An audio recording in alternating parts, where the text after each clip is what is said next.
نو 2 رکعاته صلات حاجت مونځ دی 2 رکعات زنانې په کورونو کې موري او تاسو هم واوري هر ټیم کې کولای شي تهجد کې هم کولای شي زما محترم دغه شان مازیګر مونږ نه مخکې کولای شي ماښام مونږ نه پس هم کولای شي او ماسوتن مونږ چې دیو کو کور ته لاړې بیا هم کولای شي دا ټول ټیمونه دي کې کولای شي ټیک شو نیت دې وتړو الله اکبر سبحانك اللهم ولا اله غیرک پوری دی ویلې بیا الحمد شریف ولا الضالین پوری دی ویلې د دینه پس با و پیرا آیات کرسی وی سوزل و پیرا آیات کرسی بیا دا غینه پس پهلنې رکعت تلا و پیرا آیات کرسی و پیرا سوره اخلاص قل هو درځي کنه درځي چاله چې نو ورځي بس دې د ځان غم کوي و پیرا سوره اخلاص چې پوره کو رکوع وو کی سبحان ربی العظیم بیا سمی الله لمن حمده بیا چې کم دې زما محترمو 2 سجدې شوي 2 رکعت ته ودرېدو چې کله 2 رکعت ته ودرېدو نو په 2 رکعت کې با سکی سورۃ فاتحه ویلا د سورۃ فاتحه نه پس 3 پیرا قل اعوذ برب الفلق کتال نظرځي بچیم د لکول شي زنانیم کول شي کمال وګورا 3 پیرا سورۃ فلق او 3 پیرا قل اعوذ برب الناس 3 پیرا قل اعوذ برب الفلق او 3 پیرا قل اعوذ برب الناس پریکټس پیو کا یقین سره کا زل تناسم ذمہوار وګورا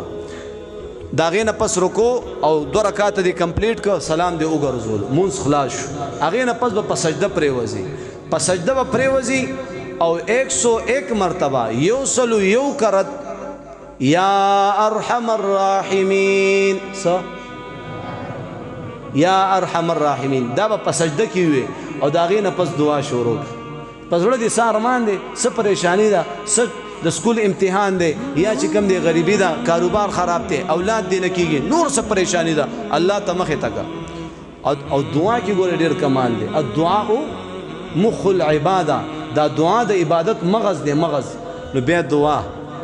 منظمو کو او بیا دعا قسم دی وګورئ چې الله دې دا بند کارونه روان نک او روان کارونه د ترقی ته ونه رسو الله دې دا تنگ دستی ختم نکا مشکلات حل نشو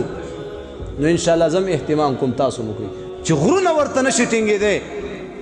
زما عزتمندو بیماری ورته څه شي ده سحر څه شي ده جادو څه شي ده نن موږ او تاسو په دې بیماری کې مبتلا یې پما خو سحر ده پما جادو ده تعویذ ده اسم نشته اسم در باندې نشته مونږ دینه دې کړه د هغه مونږ خباست در باندې راغی وما اصابکم من مصیبه فبما کسبت ایدیکم الله په قران کې فرمایي چې تاسو ته کم مصیبت او بلا او تکلیف در رسی دا تاسو عملونه دي عمل هم ګنده دي او بیا چې پریشان شي او تکلیف کې شي او بیماری شي او په یو مشکل کې راګیر شي